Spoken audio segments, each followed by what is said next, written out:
25 ফেব্রুয়ারি সোমবার রাত 8টায় খালেদ মহিউদ্দিন আছে এডিটর স্পিকে। জানিয়ে দিচ্ছি শিরোনাম। পুরান ঢাকায় রাসায়নিকের গুদামের বিরুদ্ধে শুরু হচ্ছে অভিযান, 6 মাসের মধ্যে বিকল্প জায়গা।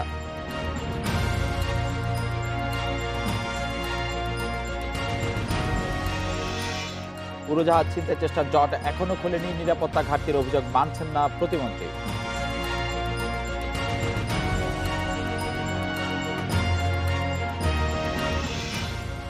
ডাকসু নির্বাচনে ছাত্রলীগ ছাত্রদলের সঙ্গে লড়ছে কোটা আন্দোলনকারীরাও, 10টি প্যানেল ঘোষণা।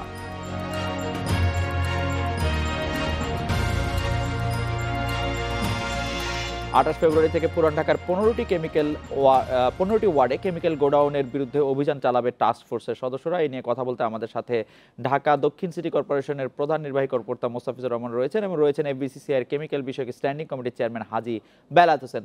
ঢাকা দক্ষিণ সিটি কর্পোরেশনের প্রধান নির্বাহী কর্মকর্তা মোস্তাফিজুর রহমান এবং এফবিসিসিআই এর কেমিক্যাল বিষয়ক স্ট্যান্ডিং কমিটির চেয়ারম্যান হাজী বেলায়েত হোসেন আছেন আমাদের সঙ্গে। জনাব মোস্তাফিজুর রহমান, পুরান ঢাকার 15টি ওয়ার্ডে কেমিক্যাল গোডাউনের খোঁজে টাস্ক ফোর্সের সদস্যরা অভিযান চালাবেন বলে আমাদের জানানো হয়েছে।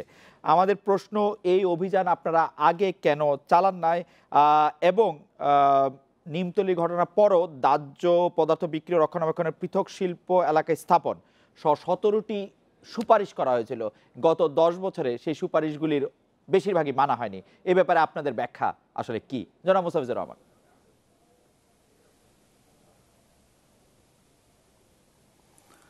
ধন্যবাদ আপনাকে। আসলে এই যে চকবাজার এলাকায়, যে আবাসিক এলাকায় যে সমস্ত আপনার কেমিক্যালের যে গোডাউনগুলো ছিল, সেই সব অপসারণের বিষয়ে এ মাসের আমরা একটা মিটিং করেছিলাম 12 তারিখে। এই বিসিসিআই এবং স্থানীয় চকবাজারের ব্যবসায়ী প্রতিনিধি সেখানে উপস্থিত ছিলেন।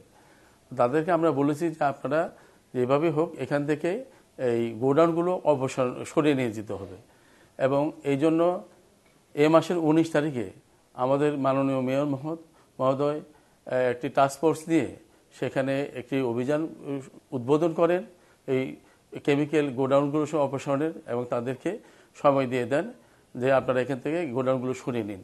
কিন্তু অত্যন্ত দুঃখজনকভাবে যে 19 তারিখে এটা অভিযান শুরু হলো, 20 তারিখ রাতেই যে একটা দুর্ঘটনা, অগ্নিকাণ্ডের দুর্ঘটনা ঘটেছে। এরপরে আমাদের এই 24 তারিখে আবার নতুন করে অভিযান পরিচালনা করার কথা ছিল, কিন্তু দুর্ঘটনা ঘটে যাওয়ার সামগ্রিক জিনিসটি কিন্তু একটা অন্যরকম ধারণ করে। তো যখন দুর্ঘটনার পর আমরা কিন্তু খুব ব্যস্ত ছিলাম যে ফায়ার সার্ভিস, পুলিশ বিভাগ। মোস্তাফিজুর রহমান, আপনারা এই বছর একটি টাস্ক ফোর্স গঠন করেছেন, এই বছর বা ফেব্রুয়ারি মাসে একটি অভিযান চালানোর কথাও আপনাদের ছিল।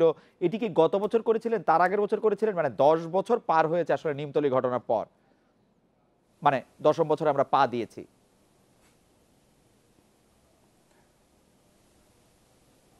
আসলে সবসময় এটা উদ্যোগ নেওয়া হয়েছিল, কিন্তু বিষয়টা হচ্ছে যে স্থানীয় যারা ব্যবসায়ী আছেন, ওখানকার যারা আবাসিক এলাকায় যারা ব্যবসা বাণিজ্য করেন, তাদের অনেকটা অসহযোগিতার কারণে এই কার্যক্রমটা আমরা সফলভাবে সম্পন্ন করতে পারিনি। এছাড়া এই কার্যক্রমের বিষয় শুধু ঢাকা সিটি কর্পোরেশন একাই সম্পৃক্ত নয়, এটার সঙ্গে সম্পৃক্ত আছে আমাদের ফায়ার সার্ভিস এবং সিভিল ডিফেন্স ডিপার্টমেন্ট, তারপরে প্রধান বিস্ফোরক পরিদর্শকের কার্যালয় আছে, বাণিজ্য মন্ত্রণালয় আছে এবং শিল্প মন্ত্রণালয় আছে এবং জ্বালানি ও খনিজ সম্পদ মন্ত্রণালয়। অনেকগুলো বিভাগের সমন্বয়ে কিন্তু এই কাজটা করতে হবে। জনাব মোস্তাফিজুর রহমানের কাছ থেকে হাজী বেলায়েত হোসেনের কাছে আমি একটু আসি। জনাব হাজী বেলায়েত হোসেন, আপনাদের এতবার বলার পরও, বিশেষ করে নিমতলীতে এই ঘটনাটা ঘটার পরও, এই মানে পুরান ঢাকায় কিভাবে আরো কেমিক্যাল গোডাউন গড়ে ওঠে এবং সেই কেমিক্যাল গোডাউন কারা ভোক্তা, কারা এখানে রাখছেন এবং কারা সরকারের বা আইনের প্রতি কোনো রকম শ্রদ্ধা না দেখিয়ে দিনের পর দিন এটি করে যাচ্ছেন এবং সবাইকে বিপদে ফেলছেন, নিজেরা বিপদে তো পড়ছেন বটেই। জনাব হাজী বেলায়েত হোসেন। আসসালামু আলাইকুম। আসলে বিষয়টা হলো যে এটা যখন নাকি এই আপনাদের এই যে সুপারিশগুলি আসলো, কথাগুলি আসলো, আমরা কিন্তু এ পর্যন্ত প্রায় শিল্প মন্ত্রণালয় সহ 7টা মন্ত্রণালয়ের মাধ্যমে আমরা কিন্তু 13টা মিটিং করেছি এবং সর্বশেষে মাঝখানে যে যখন নাকি 9 নম্বর মিটিং হয়, যে বর্তমান এনবিআর চেয়ারম্যান, মাননীয় চেয়ারম্যান, উনি ছিলেন তখন শিল্প সচিব, উনি ছিলেন তখন কমিটির চেয়ারম্যান। তখন 7টা মন্ত্রণালয়, সিটি কর্পোরেশন, এক্সপ্লোসিভ অধিদপ্তর এবং নার্কোটিক্স অধিদপ্তরের সমন্বয়ে একটা টিম গঠন হয় এবং কমিটি গঠন হওয়ার পরে একটা সিদ্ধান্ত উপনীত হন যে একটা ওই যে কেরানীগঞ্জে বামনকিত্তা ওখানে একটা কেমিক্যাল পল্লী গঠন করা হবে এবং আমাদের শর্ত ছিল যে এখানে 20টা কেমিক্যাল অতিদার্য, এই কেমিক্যালগুলি ওখানে নিয়ে যেতে হবে। তখন আমাদের মধ্যে একটা সুন্দর আলোচনা হয়, সব পরামর্শ হয় যে না, এখন তো যতক্ষণ পর্যন্ত নগরী গড়ে উঠবে অনেক সময় লাগবে। তো তাদের কাছে আমরা প্রস্তাব চাইলাম, নাকুরিতে যে যারা দায়িত্বে ছিলেন এবং এক্সপ্রেস যারা দায়িত্বে ছিলেন তাদের পরামর্শক্রমে যে লাইসেন্সগুলি যখন আপনারা দিচ্ছেন, মাল আমদানি করার যখন অনুমতি দিচ্ছেন, ছাড়পত্র দিচ্ছেন, সাথে সাথে আপনারা এইটার জন্য প্রয়োজনীয় পরিবেশে অন্তত প্রাইমারিভাবে যে কীভাবে গোডাউনগুলি করা যায়, তখন তাদের পরামর্শক্রমে এটার মানে গোডাউনগুলি কেরানীগঞ্জে, শ্যামপুরে, ড্যামরাতে, নরসিংদীতে, গাজীপুরে এবং সাভারে চলে যায়। এখানে কোনো গোডাউন কিন্তু এর পরে একই এলাকায় নাই। যদি কেউ মিস ডিক্লারেশন চোরাই পথে এনে থাকে সেটা আমাদের নলেজের বাইরে। না জনাব হাজী বেলায়েত হোসেন, একটি বিষয় কি একটু পরিষ্কার করবেন, ওইখানে পুরান ঢাকায় যে আমরা কেমিক্যাল গোডাউন, যদি আপনি বলেন গোডাউন বা কেমিক্যাল যে আমরা মজুদ থাকতে দেখেছি, সেই কেমিক্যালগুলি আসলে কাদের? এবং আপনি বলছিলেন যে যতদিন পর্যন্ত যেহেতু বৃষ্টি পদার্থ অত্যন্ত বেশি পরিমাণে দাহ্য, তাকে আসলে একটি উপযুক্ত জায়গা দেওয়া হোক। উপযুক্ত জায়গা না হলে আপনারা ব্যবসা করবেন না, আপনারা কি একটি আবাসিক এলাকায় সেগুলি রাখবেন? এগুলি নাই, এগুলি চলে গেছেন তাদের পরামর্শকর্মী, এক্সক্লুসিভের পরামর্শকর্মী, তাদের নিয়ন্ত্রণে এই গোডাউনগুলি কিন্তু যে এলাকা বললাম ড্যামরা, তারপরে কেরানীগঞ্জ, বিভিন্ন এলাকা অলরেডি চলে গেছেন। কিন্তু এখন যেগুলি এখন যেগুলি কেমিক্যাল আছে বা ছিল এই 21শে ফেব্রুয়ারির আগের দিন পর্যন্ত বা 21শে ফেব্রুয়ারির পরও যেগুলি এখান থেকে সরানো হয়েছে, সেগুলি কাদের আসলে? এই কেমিক্যালসগুলো তো আসলে যে আপনি শোনেন, এখানে যে আপনাদের কেমিক্যালস বলতে তো সবগুলো দাহ্য না। এই কেমিক্যালস তো মনে করেন যে আপনি যে আজকে ফার্টিলাইজারের একটা অংশ আমাদের এখানে আছে, টেক্সটাইলের একটা অংশ এখানে আছে, ট্যানারির একটা অংশ এখানে আছে। এগুলির জন্য কি ফায়ার সার্ভিসের বা বিস্ফোরক অধিদপ্তরের অনুমোদন ছিল আপনাদের? না, ওগুলিতে ডাইরেক্ট সরাসরি আমদানিতে আর ওই ফায়ার সার্ভিসের অনুমোদন লাগে না। এগুলিতে আদার্স অন্য অনুমোদন লাগে। যেগুলিতে ফায়ার সার্ভিসের অনুমোদন লাগতো সেগুলিতে কি ফায়ার সার্ভিসের অনুমোদন ছিল আপনাদের? আপনাদের যেগুলি আছে এগুলি কিন্তু ওই যে অন্যগুলো যে গোডাউনগুলো আমদানি হচ্ছে ওদের অনুমতি ব্যতীত, মানে সুপারিশ ব্যতীত কোনো আমদানি করার কোনো সুযোগই নেই। যখনগুলি মানগুলির নাম চিটাং পটে বা অন্য পটে নামে, আপনি তো বলছেন আমদানি করা যাবে, মানে গোডাউনে রাখার কোনো অনুমতি নাই? না, বলছে যে যখন আমদানি হবে এবং তারাই কিন্তু চিটাং ছাড়পত্র যখন দিবে তাদের কাছে নিয়ন্ত্রণ করা আছে কোথায় মাল গিয়ে পৌঁছবে, এবং ওদের চিহ্নিত গোডাউন কিন্তু ওই যে বিভিন্ন এলাকায় চিহ্নিত অলরেডি হয়ে গেছে। জনাব হাজী বেলায়েত হোসেন, আমার অজ্ঞতা ক্ষমা করবেন, আমি প্রশ্নটি অন্যভাবে করি। 20শে ফেব্রুয়ারি রাতে যখন আগুনটি লাগলো তখন সেখানে কি এরকম কোনো দাহ্য পদার্থ বা কেমিক্যাল ছিল যে দাহ্য কেমিক্যালটি আসলে ওই আগুনকে বাড়ানোর জন্য সহযোগিতা করেছে? যদি থেকে থাকে এবং পরে যেগুলি সরানো হয়েছে সেগুলি আসলে কার, মানে কোন ব্যবসায়ীদের? প্লাস্টিকের যে ছোট দানাদার প্লাস্টিকের কারখানা যে সেখানে ছিল সেগুলি আসলে কাদের? আসলে আপনি তো অনেক বিজ্ঞ লোক, আমি আপনাদের সম্মান জানিয়ে বলতেছি, ওইখানে যে আগুনের জন্য যে কসমেটিক ফর্মে যে কেমিক্যালসটা ছিল, কসমেটিক যে বডি স্প্রে, এই যে বডি স্প্রেটা করার জন্য বা গুদামজাত করার জন্য কিন্তু এক্সপ্লোসিভে একটা কিন্তু আপনার অনুমোদন লাগে। এটা কিন্তু কসমেটিক, এটা কিন্তু কেমিক্যাল না, এটা কিন্তু চেঞ্জ হয়ে গেছে। এবং কারা এখানে আনছে এটা আমাদের নলেজের বাইরে। এবং আপনার প্লাস্টিক দানা অন্যান্য যে গ্রুপ আছে, এটা কিন্তু প্লাস্টিক অ্যাসোসিয়েশন যারা আছেন বিজ্ঞ, এটা কিন্তু দীর্ঘদিন যাবত এখানে বেচাকেনি করতেছেন।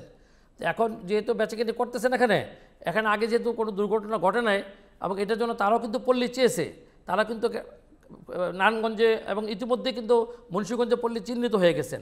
অতএব আগুন লাগার জন্য যে কসমেটিক গ্রুপের যে জিনিসটা হয়েছে এটা তো ওইটা নিশ্চয়ই এটা দুঃখজনক, তবে এটা কেমিক্যাল ফর্মে না, এটা ওইটা কসমেটিক ফর্মে। এবং আমি আপনাকে অবহিত করতে চাচ্ছি, এই কসমেটিক ফর্মে এই মৌলিবাজার, চকবাজারের ভিতরে বহুত কিন্তু গোডাউন আছে এবং চিটাগাং বিভিন্ন অঞ্চলে কসমেটিক আকারে রিমুভার। ওকে, তাহলে এই যে পুরান ঢাকার 15টি ওয়ার্ডে কেমিক্যাল গোডাউনের খোঁজে যে টাস্ক ফোর্সের সদস্যরা অভিযান চালাবে তারা আসলে কি খুঁজবে? ওরা খুঁজবে যে আমাদের সাথে ইতিমধ্যে সম্মানিত মেয়র মহোদয় অত্যন্ত সুন্দর আলোচনা করেছেন এবং উনি কিন্তু আমাদের প্রতি সন্তুষ্ট, ওই দিন কিন্তু ট্রেড লাইসেন্স ওপেন করে দিয়েছেন।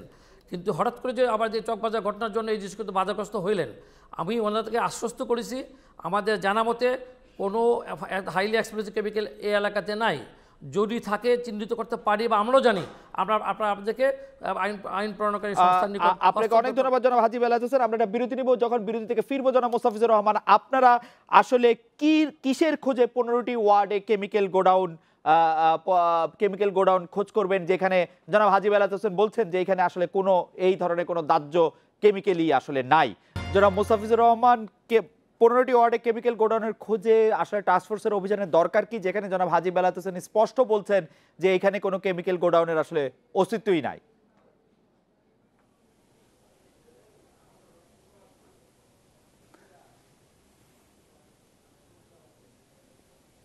আমি এই প্রসঙ্গে বলছি যে 20 তারিখ রাতে যে আপনার গিয়ে চুরিহাট্টায় ওয়াহিদ ম্যানশনের সামনে যে অগ্নিকাণ্ড ঘটলো এবং সেই অগ্নিকাণ্ড ওয়াহিদ ম্যানশনে যখন এটা সংস্পর্শে আসলো, ওয়াহিদ ম্যানশনের ওইখানে বেশ কিছু গোডাউন ছিল, সেখানে হাজার হাজার বোতল এমনকি লক্ষ লক্ষ বোতল আপনার গিয়ে বডি স্প্রে করে সেটার ক্যান ছিল, এছাড়া শ্যাম্পুর বোতল ছিল, অন্যান্য প্রসাধনের ছিল।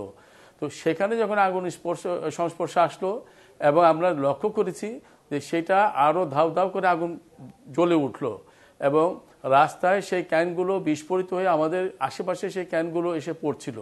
তো সুতরাং আমরা কিভাবে বলি যে এই বডি স্প্রের ক্যানগুলো যদি একটা দুইটা আমরা ব্যক্তিগতভাবে ব্যবহার করি সেটা আলাদা, কিন্তু আপনি যদি কোনো আবাসিক এলাকায় বাসভবনে এরকম লক্ষ লক্ষ বোতল এই সমস্ত এগুলো যদি আপনি গুদামজাত করেন এবং আগুনের সংস্পর্শে আসলে এটা যদি আগুন লেগে যায় এবং জানমালের ব্যাপক ক্ষয়ক্ষতি করে, সেখানে আমরা কি করে বলি যে এইগুলোর বিরুদ্ধে আমরা ব্যবস্থা নেব না।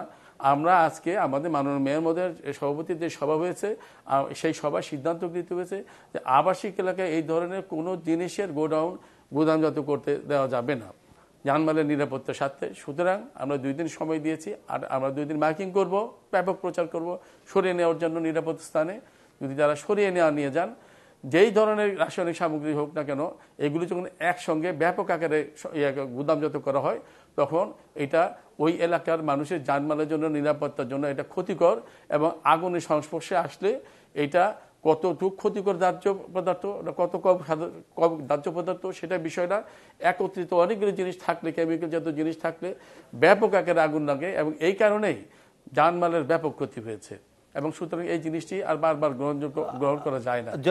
জনাব হাজী বেলায়েত হোসেন, আপনি জনাব মোস্তাফিজুর রহমানকে শুনলেন, এই ব্যাপারে একটু আপনার বক্তব্য শুনতে চাইবো যে এ কথাই স্পষ্ট যদি কসমেটিক্সের কারখানাও সেখানে থাকে বা গোডাউন যদি সেখানে থাকে, কসমেটিক্সের কাঁচামালও যেখানে থাকে, সেগুলি প্রচুর দাহ্য, এগুলি আসলে কারা রাখছেন? তাদের সাথে কি আপনারা যারা আছেন ব্যবসায়ী তাদের সম্পর্ক নাই? তারা কি আপনাদের কথা শোনেন না?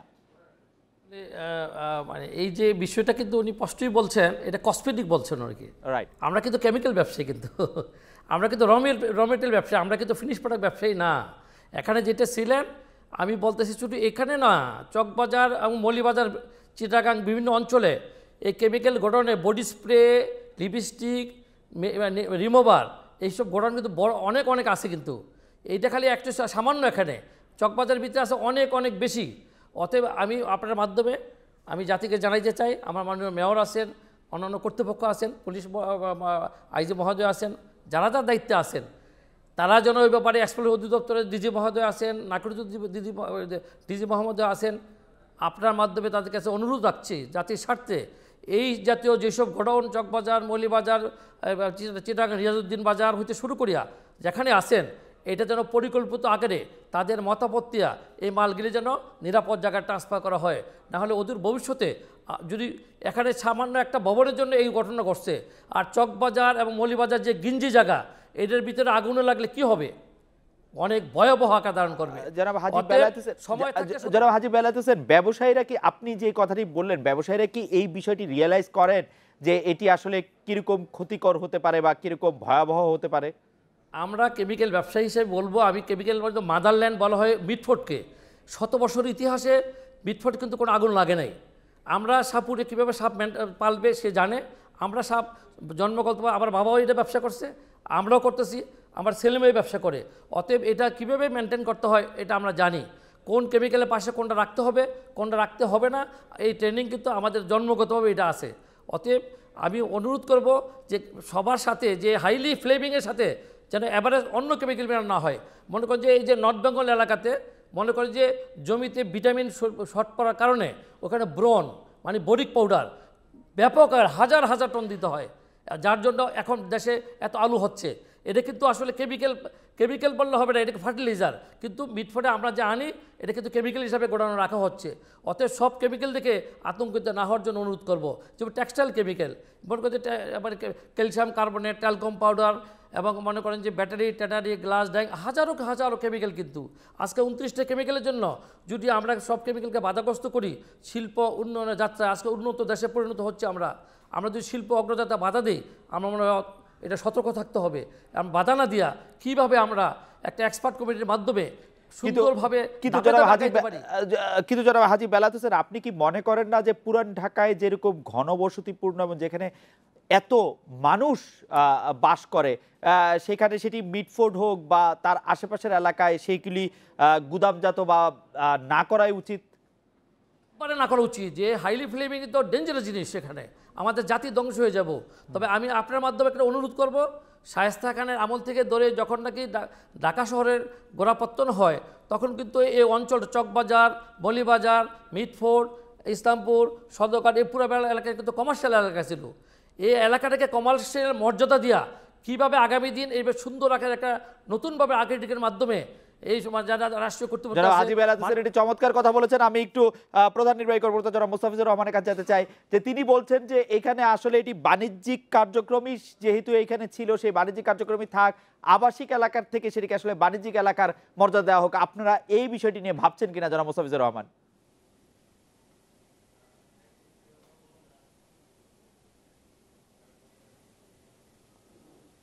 শোনা যাচ্ছে না জনাব মোস্তাফিজুর রহমান, হাজী বেলায়েত হোসেন বলছিলেন যে এই এলাকা থেকে আবাসিক এলাকা না হয়ে এটাকে বাণিজ্যিক এলাকার একটি মর্যাদা দেওয়া যায় কিনা, এবং তাকে বাণিজ্যিক কার্যক্রম সুষ্ঠুভাবে চালানোর জন্য সেটিকে নতুনভাবে বিনির্মাণ করা যায় কিনা।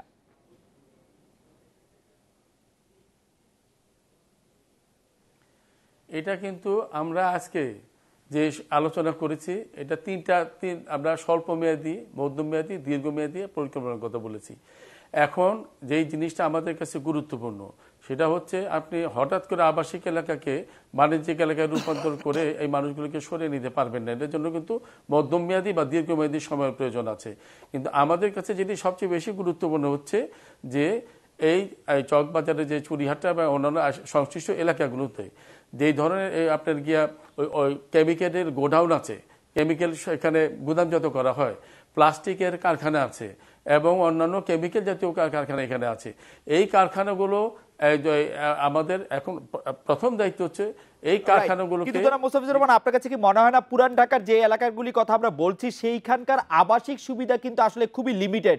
ওইখানে কোনো ফায়ার ব্রিগেডে গাড়ি ঢুকতে পারবে না, ওইখানে বেশিরভাগ সময় সরবরাহকৃত পানির সমস্যা দেখা দেয়, গ্যাস লাইন যদি লিকেজ হয় সেখানে মারাত্মক অবস্থা হবে, সিলিন্ডার বিস্ফোরণ ঘটলে যে সিলিন্ডার বিস্ফোরণের কথা বলা হয়েছে। সুতরাং সেই আবাসিক এলাকাগুলি নিয়ে কি আসলে নতুন করে ভাবার সুযোগ রয়েছে না?